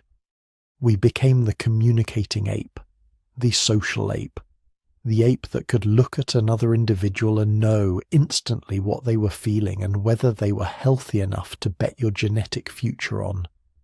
That's the power of sexual selection. That's how mate choice shapes evolution just as surely as any environmental pressure. We didn't just lose our fur to survive. We lost it to communicate, to signal, to advertise ourselves in a world where being seen meant being chosen, and being chosen meant everything. Now here's where things get really interesting. Because losing fur isn't like losing weight or getting a tan. You can't just decide one day that you don't want hair anymore and have it fall off. Hair is encoded in your DNA, written into the instruction manual that builds your body from a single fertilized cell. To go from a furry ape to a mostly naked human required specific genetic changes, mutations that had to happen, spread through populations, and eventually become fixed in the entire species. And scientists have actually identified some of these mutations. They've found the exact genetic changes that made us naked. Let's start with the basics. Hair growth is controlled by a complex network of genes, but a few key players do most of the heavy lifting. The gene HR, which stands for hairless, controls the transition between different phases of hair growth. When HR is working normally, it keeps hair follicles cycling through growth and rest phases, producing the thick terminal hairs that cover most mammals. But in humans, something changed. Comparative genomic studies, where scientists line up the DNA of different species and look for differences, have found several mutations in the human version of HR. These mutations don't eliminate the gene entirely. That would be lethal, causing severe developmental problems. Instead, they modify how the gene functions, reducing its activity in most parts of the body. The result? Hair follicles that produce vellus hairs instead of terminal hairs. The thin, fine, almost invisible hairs that cover most of your body. The evolutionary compromise between being completely bald and being fully furred. But HR isn't working alone. Another crucial gene is FGF5, fibroblast growth factor 5. This gene determines how long hair can grow before the follicle enters its resting phase. In mice with broken FGF5 genes, hair just keeps growing and growing, creating these weird long-haired mutants that look like tiny Afghan hounds. In humans, FGF5 works normally in certain areas like your scalp, which is why hair on your head can grow several feet long if you never cut it. But in other areas, the gene has been modified or its expression has been reduced, limiting hair length to barely visible fuzz. Then there's EDA, a gene that controls the density and thickness of hair follicles. Different versions of this gene create different hair textures across human populations. East Asians, for instance, tend to have a specific variant of EDA that produces thicker individual hairs but fewer total follicles. This variant arose fairly recently in evolutionary terms, probably within the last 30,000 years, showing that human hairlessness is still evolving, still being refined by natural selection. What's fascinating is that when scientists use molecular clock analysis, looking at how many mutations have accumulated and calculating backward to estimate when changes occurred, they get a timeline that matches perfectly with the other evidence for human hair loss. The key mutations in HR appear to have become widespread around 1.2 million years ago, give or take a few 100,000 years, which in evolutionary terms is pretty precise. This is right around the time the fossil record suggests our ancestors were losing their fur, right around the time the climate was forcing populations into situations where hairlessness would be advantageous. But losing hair created an immediate problem, deadly serious problem. Without fur, human skin was suddenly exposed to something it had never dealt with before. Direct sunlight, intense, unfiltered ultraviolet radiation that could cause sunburn, skin cancer, and destroy folate, a crucial vitamin needed for DNA synthesis and fetal development. The solution came through another set of genetic changes, mutations in genes that control skin pigmentation. The key gene here is MC1R, melanocortin 1 receptor. This gene determines how much melanin, dark protective pigment, your skin cells produce. In our furry ancestors, MC1R didn't need to be particularly active. The fur provided protection from UV radiation, so skin color didn't matter much. You could have pale skin under dark fur and survive just fine. But once the fur was gone, pale skin in equatorial Africa became a death sentence. Severe sunburn, yes, but more importantly, UV radiation breaks down folate in the bloodstream. Low folate levels cause neural tube defects in developing fetuses, leading to miscarriages and birth defects. Any individual with a pale skin mutation would have lower reproductive success. Their babies would be less likely to survive. So natural selection acted fast. Within probably just a few thousand generations, the human populations remaining in Africa had evolved very dark skin. Not just a tan, actual genetic changes that made their skin cells produce massive amounts of melanin. The MC1R gene in African populations shows evidence of strong positive selection, meaning individuals with dark skin variants were significantly more likely to survive and reproduce than those without. But here's where the story gets complicated. Because modern human populations show tremendous variation in skin color, from the darkest possible shades in parts of Africa and Melanesia to the palest complexions in Northern Europe. This variation tells us something important. The evolution of hairlessness and the evolution of skin color happened in stages, not all at once. When our ancestors first lost their fur in Africa, they evolved dark skin as protection. But as human populations later migrated out of Africa into Europe and Asia, they encountered environments with much less intense sunlight. Suddenly, dark skin became a disadvantage. You need some UV radiation to hit your skin to produce vitamin D. Without enough vitamin D, you get rickets, bone deformities, problems with calcium metabolism. In the low-light conditions of Northern Europe and Northern Asia, especially during long winters, dark skin blocked too much UV radiation. People couldn't produce enough vitamin D, so populations that migrated north evolved lighter skin.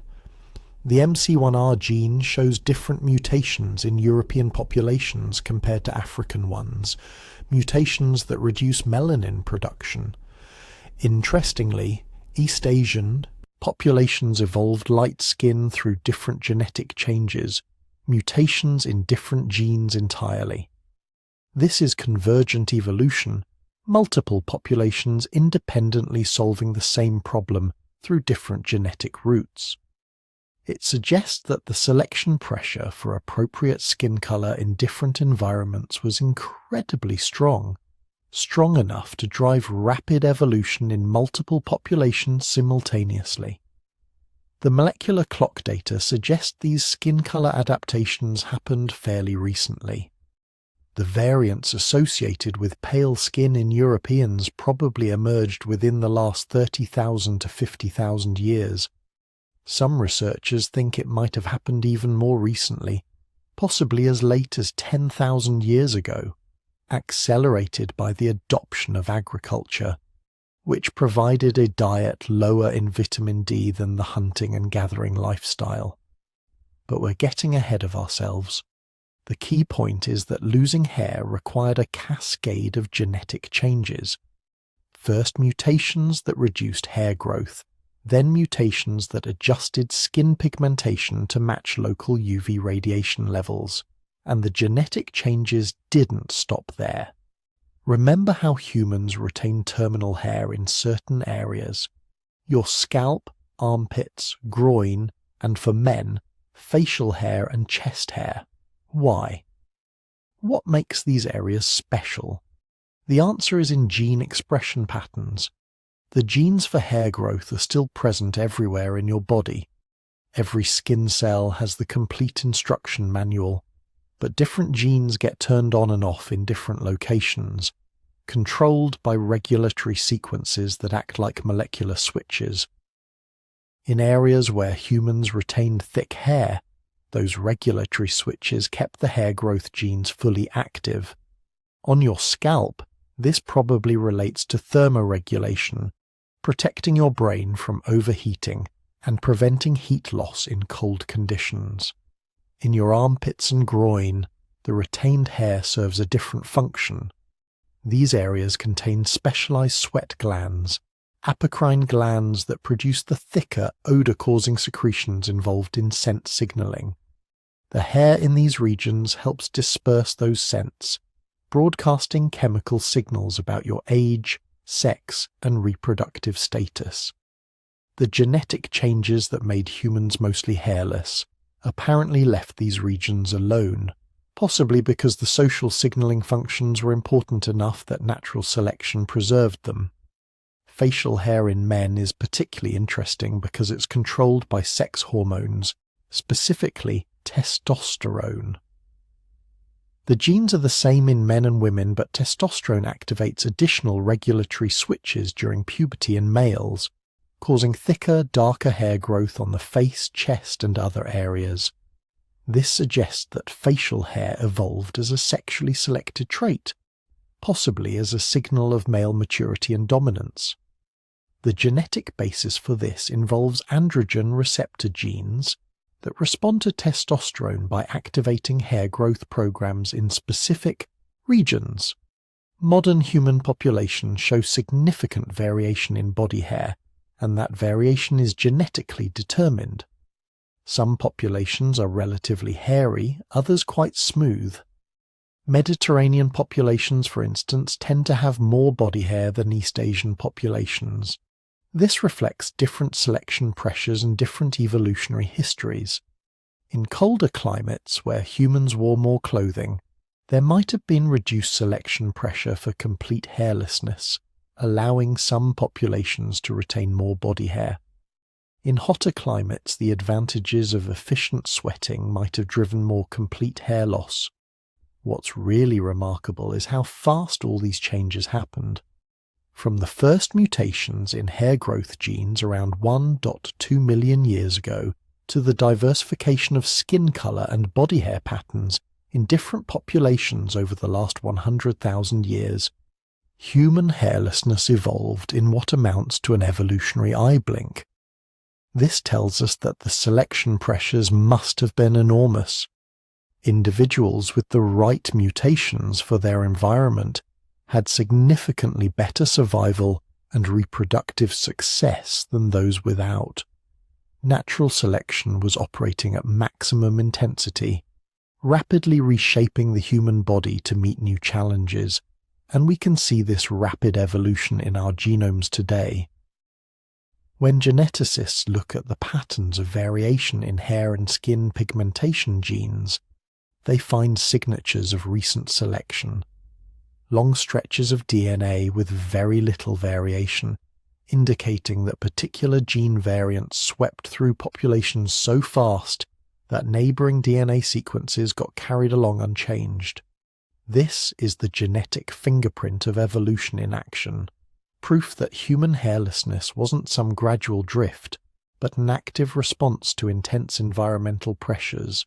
The story written in our DNA is clear. Our ancestors lost their fur through specific, identifiable genetic changes. Those changes created new vulnerabilities that required additional adaptations, and the entire process was shaped by natural selection, operating across hundreds of thousands of years and millions of individual lives.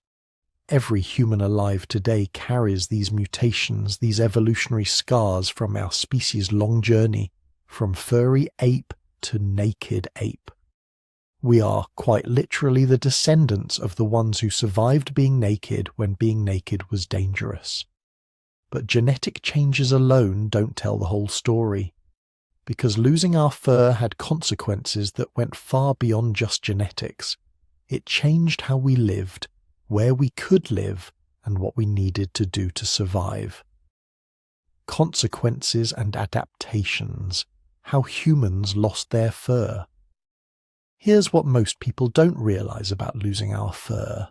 It wasn't just a cosmetic change. It fundamentally transformed what it meant to be human. Because once your ancestors shed that protective coat of hair, they became vulnerable in ways no other primate had ever experienced. And vulnerability, it turns out, is one hell of a catalyst for innovation. Think about it. A chimpanzee can sleep under a tree when it rains and wake up uncomfortable but alive. Try that as a naked human in a temperate climate, and you're looking at hypothermia by morning. A gorilla can trek through thorny undergrowth without a second thought. You, with your exposed skin, would be torn to ribbons within minutes. Other primates can handle temperature swings of 30 or 40 degrees without much difficulty. You need shelter, fire, and clothing just to survive a typical spring day in most of Europe or Asia. So here's the question. If being naked made us so vulnerable, how did we become the most successful large mammal on the planet? How did these hairless, fragile creatures not just survive but dominate every terrestrial ecosystem, from the Arctic to the Sahara? The answer is that our nakedness forced us to become inventors, not just tool users. Lots of animals use tools, but systematic, creative, problem-solving inventors who could adapt to any environment through technology and culture, rather than waiting millions of years for biological evolution to do the work. Let's start with clothing, because that's the first and most obvious consequence of hairlessness. Lose your fur coat and you need a replacement. The archaeological evidence for early clothing is frustratingly sparse, because organic materials like leather and plant fibers don't preserve well. But we can date the invention of clothing through a surprising source: lice. There are 3 types of lice that parasitize humans: head lice, which live in scalp hair; pubic lice, which live in coarser body hair; and body lice, which live in clothing. Genetic analysis of body lice shows they diverged from head lice somewhere between 83,000 and 170,000 years ago. That's when body lice evolved as a distinct species, and they could only do that once humans started wearing clothing regularly enough for the lice to specialize in that ecological niche. So by around 100,000 years ago, your ancestors were wearing clothes. Not occasionally, not just for special occasions, but regularly enough that parasites evolved to exploit this new habitat. This represents a cognitive revolution. Making clothing isn't like picking up a stick to probe for termites. You have to imagine the finished product before you start. You have to understand abstract concepts like cutting, joining, and fitting. You need to develop entirely new technologies: scraping hides, processing plant fibers, creating needles and thread, inventing ways to tie or stitch materials together. More importantly, you have to teach these skills to your children. clothing manufacture became one of the first truly complex technologies that required generational knowledge transfer. A young chimpanzee can learn to use a termite stick by watching mum a few times. Learning to make a fitted garment from animal hides requires years of instruction and practice. This created selection pressure for teaching ability and learning capacity. Individuals who were better at acquiring and transmitting complex skills had survival advantages. Their children were more likely to survive cold nights. Their groups were more likely to thrive in challenging environments. Over thousands of generations, this refined human cognitive abilities in ways that set us apart from every other species. But clothing was just the beginning. Because here's the thing about being a naked ape in a world that regularly drops below freezing. Clothing helps, but it's not enough. You need fire, not just for cooking. Lots of animals can eat raw food. Not just for protection, though that's useful. You need fire to literally stay alive through the night in most of the world's temperate and cold zones. Early humans had been using fire opportunistically for maybe 1 million years. Lightning strikes, natural wildfires, these could be exploited for warmth and cooking. But hairlessness created pressure to control fire systematically. To make it on demand, maintain it through wet conditions, transport it from place to place, and teach others how to manage it safely. Archaeological sites from around 400,000 years ago show evidence of systematic fire use. Hearths that were maintained over long periods, careful placement of fires inside caves and rock shelters, strategic use of different woods for different purposes. This represents another technological leap. Fire management requires planning, knowledge of materials, understanding of combustion and air flow. It's chemistry and engineering without the formal concepts. More than that, fire created new social dynamics. A fire needs tending. Someone has to gather fuel, maintain the flames, make sure it doesn't spread dangerously. This creates opportunities for labor specialization. While some group members hunt or gather, others maintain the fire.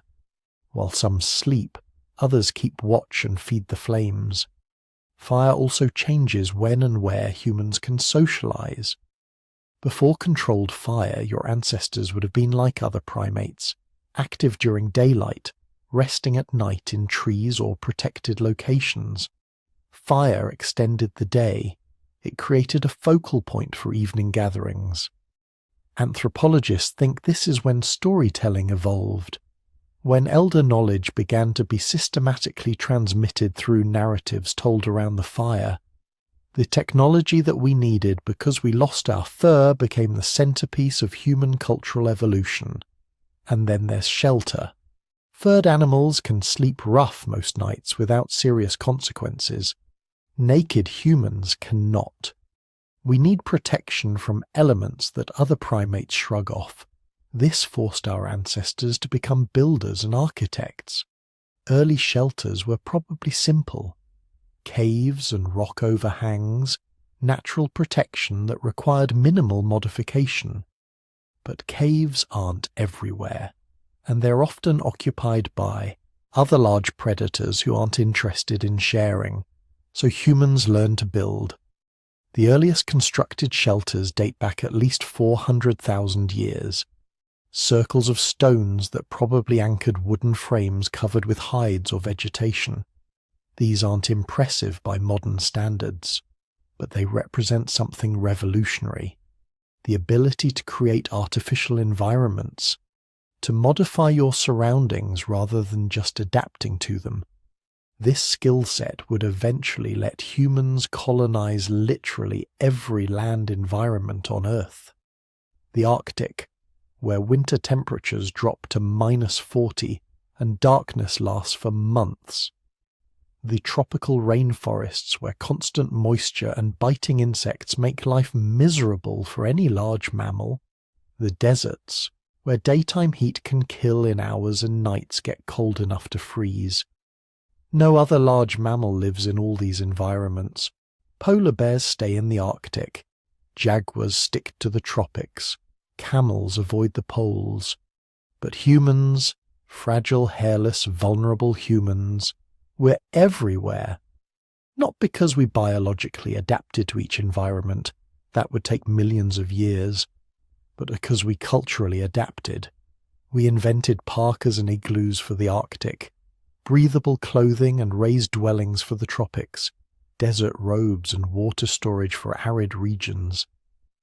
Our nakedness, which should have been a fatal weakness, became our greatest strength, because it forced us to develop the cognitive and cultural tools to adapt to anything.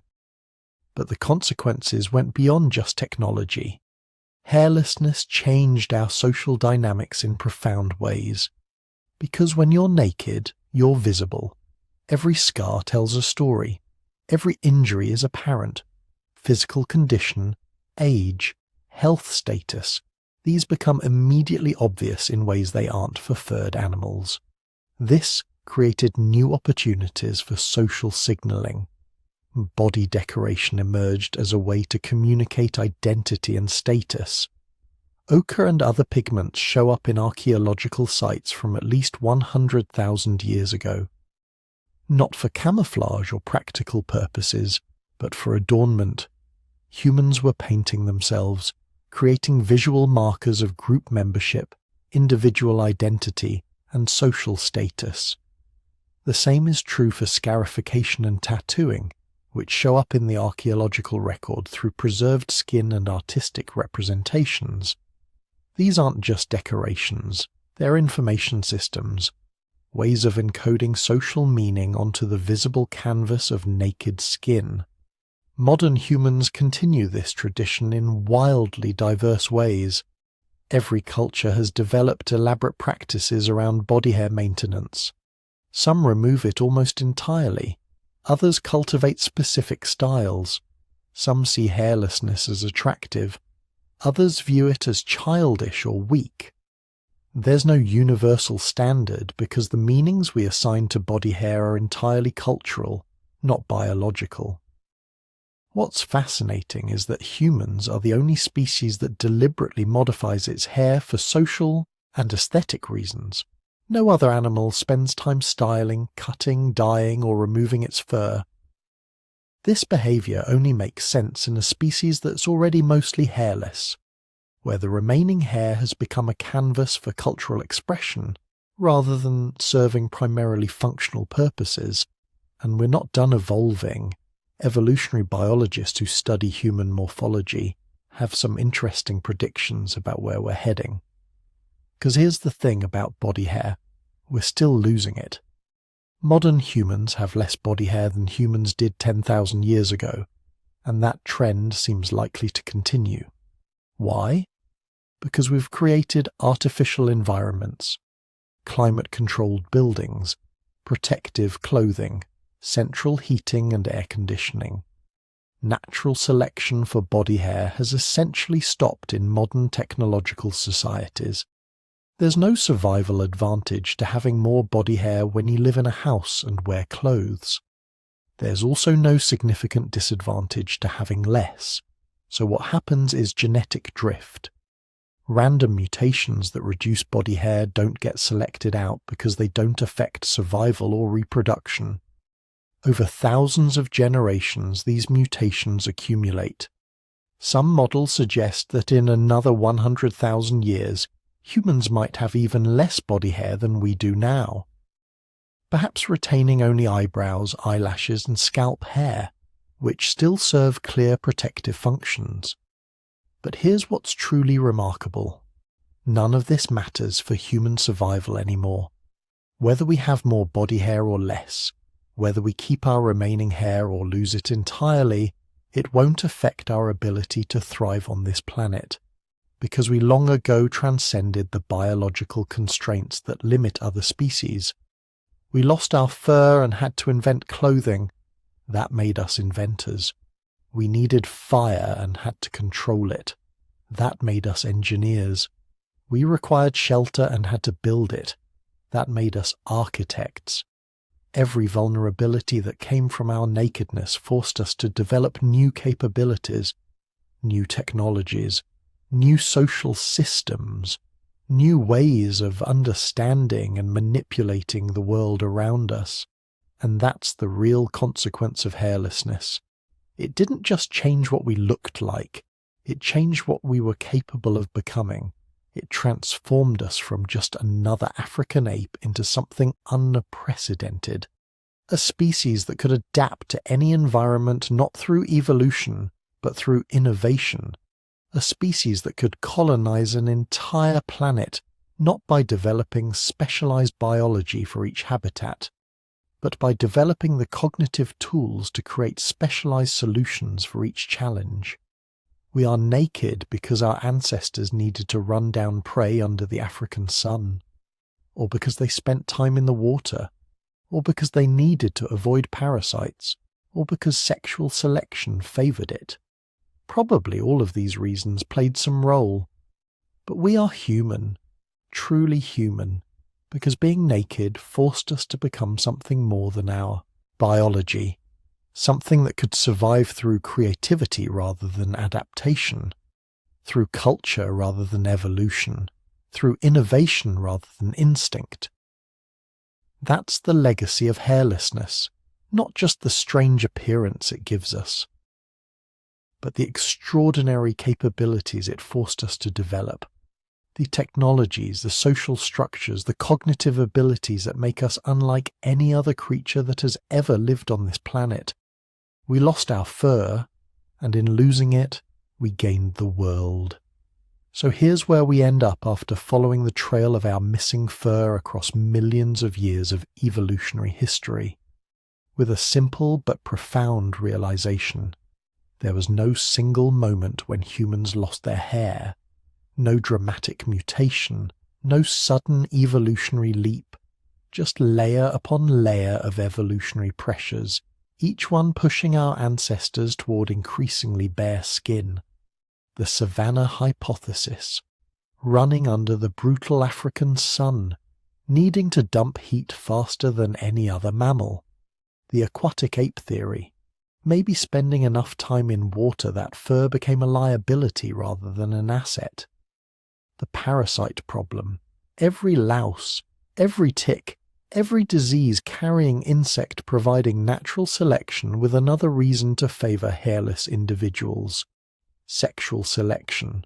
Smooth skin becoming a signal of health, youth, attractiveness. Social signaling. The ability to blush, to show emotion through our exposed faces, creating deeper bonds and more sophisticated communication.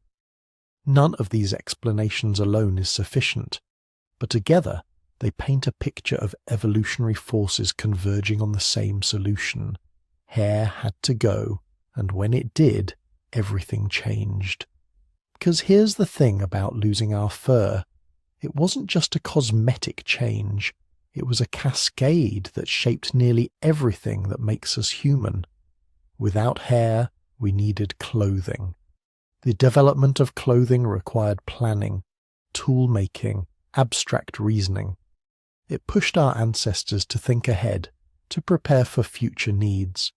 Without fur's protection, we needed shelter. Not just temporary sleeping spots, but constructed spaces that required cooperation and innovation to build. Without hair to provide insulation, we needed fire. Mastering fire meant mastering one of nature's most dangerous forces. It meant developing the cognitive capacity to maintain and control something that could easily kill you. The thermoregulation problem forced us to become the planet's best endurance athletes. That shaped our entire body plan. Long legs, narrow hips, specialized foot architecture. The need to cool our overheating brains during persistence hunts drove selection for more efficient neural structures. Bigger brains, but also better organized, more energy efficient.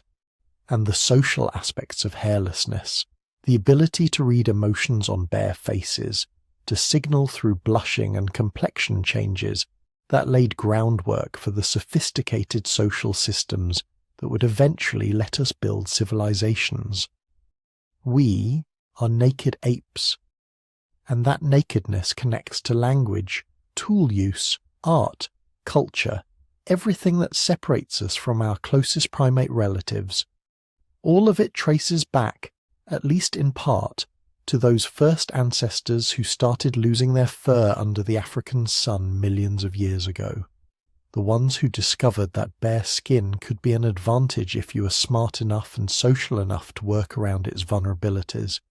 Your ancestors were those individuals, the ones who survived despite being naked and vulnerable, who turned a potential weakness into humanity's greatest strength, who learned to dominate every environment on Earth despite having none of the natural armor, fur, claws, or fangs that other apex predators relied on. They did it with intelligence, cooperation, and the evolutionary adaptations that came from being furless primates trying to survive in a dangerous world. Every time you sweat through a workout, you're using the cooling system that hair loss made possible. Every time you bundle up against the cold, you're compensating for the insulation your ancestors lost. Every time you read emotion on someone's face, you're using the communication advantages that bearskin provided. We are the descendants of the naked apes, and that nakedness made us human. So if you're still listening, if this journey through evolutionary history has given you a new appreciation for your own hairless skin, let me know in the comments where you're listening from. And if you want more deep dives into the evolutionary quirks that made us who we are, hit that subscribe button. Because understanding our past, understanding why we look the way we do and how we got here, that's not just academic curiosity, that's understanding ourselves. The naked truth about human evolution is that we're all carrying the legacy of every evolutionary pressure, every environmental challenge, every genetic quirk that shaped our ancestors over millions of years. And somehow, against all odds, they survived long enough to become us.